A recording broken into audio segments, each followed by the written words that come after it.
Matheus, eu queria começar perguntando aí, o que você está esperando desse Copom de hoje?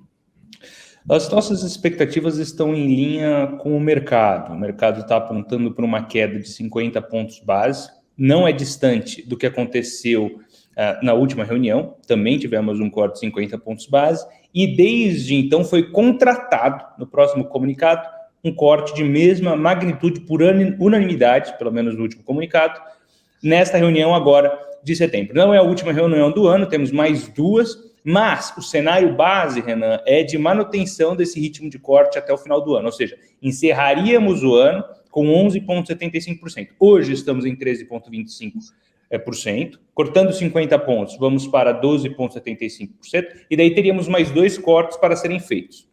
E o grande debate, na verdade, não é o que ele vai fazer hoje, né, mas sim qual será o comunicado, qual será o tom que ele dará para as próximas movimentações. Francamente, na minha percepção, ele não deve mudar muito o discurso, porque mês de agosto foi um mês difícil, então desde a última comunicação, desde o início de agosto, bastante coisa aconteceu, coisas que funcionam como vetores negativos para o processo de flexibilização, então ele deve, no máximo, adotar até uma cautela adicional em seu tom, mas não deve mudar muita coisa, ou seja, o ritmo não deve ser alterado.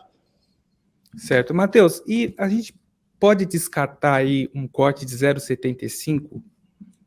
Veja, ele está na mesa, mas cada vez menos provável. A curva implícita aponta agora algo como 10% de chance nas próximas reuniões de corte. Ou seja, caso haja mesmo, Renan, eu acredito que virá só na reunião de dezembro. A gente tem mais duas, sendo uma delas em dezembro, a última do ano. Então, se vier 75 pontos de corte, virá só em dezembro.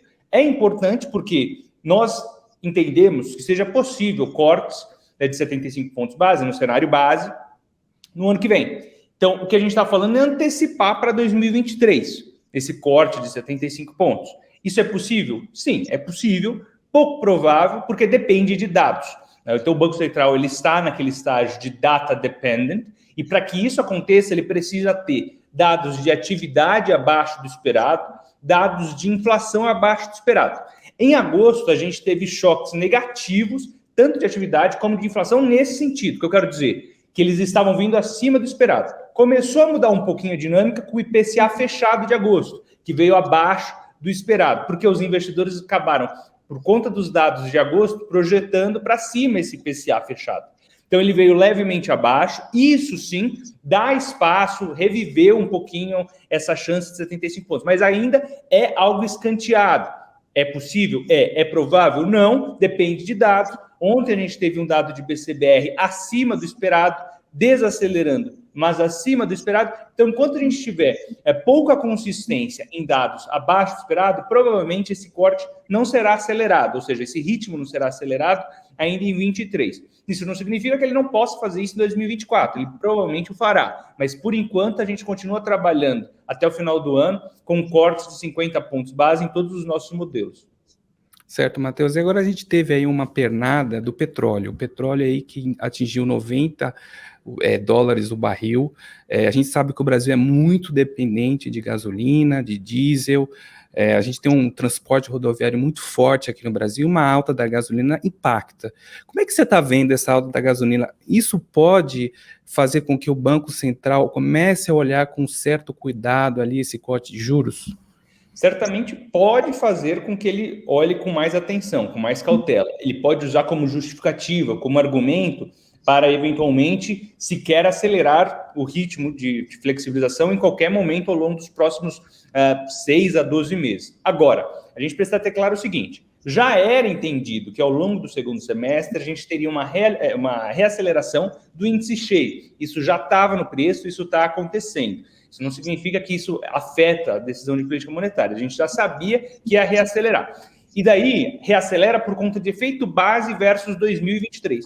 Vale dizer que, versus 2023, esse comparável de 12 meses, o preço médio do petróleo não está muito distante como a gente está agora. Em outras palavras, o choque de 12 meses, variação de 12 meses, não deve sofrer tanto a influência dessa variação. por mais que na comparação mensal prejudique sim um pouquinho. E daí, claro, pode ser usado como argumento para justificar um tom mais conservador, um tom mais cauteloso, sim. Agora, em termos de impacto, o que ele está prestando atenção? Inflação de serviços e o núcleo de inflação, que exclui itens mais voláteis, como combustível e alimentação. Portanto, o que ele está mais prestando atenção não vai ser afetado. E quando afetado, na comparação anual, não deve trazer tanta preocupação para além do que a gente já sabia que deveria reacelerar. Portanto, por mais que seja possível que ele utilize como argumentação, não deve ser um vetor tão negativo quanto se pressupõe. Agora, em termos de deterioração de expectativa inflacionária, aí sim a gente começa a discutir outra coisa.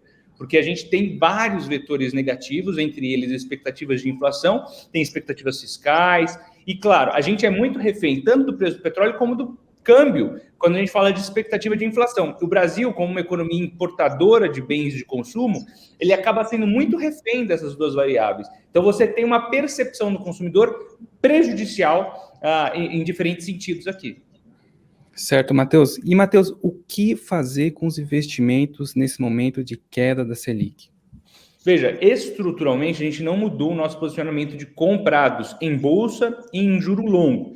E também ter um pouco de dólar para proteção. Sem esquecer, claro, que o caixa brasileiro nos próximos 12 meses ainda deve render mais de dois dígitos, né? Ou seja, a gente está falando de um caixa que deve rodar médio 11% nos próximos 12 meses. É muita coisa. Então, uma combinação de caixa, juro longo, né, IPCA mais longo, um vencimento mais longo, bolsa e dólar, nos parece convidativos. Agora, a gente tem que entender que o passeio não vai ser um passeio no parque, né? Vai ser bastante turbulento, vai ter volatilidade como teve em agosto, mas o caminho enseja um certo tom de otimismo para ativo de risco, porque tem 3 vetores importantes aqui.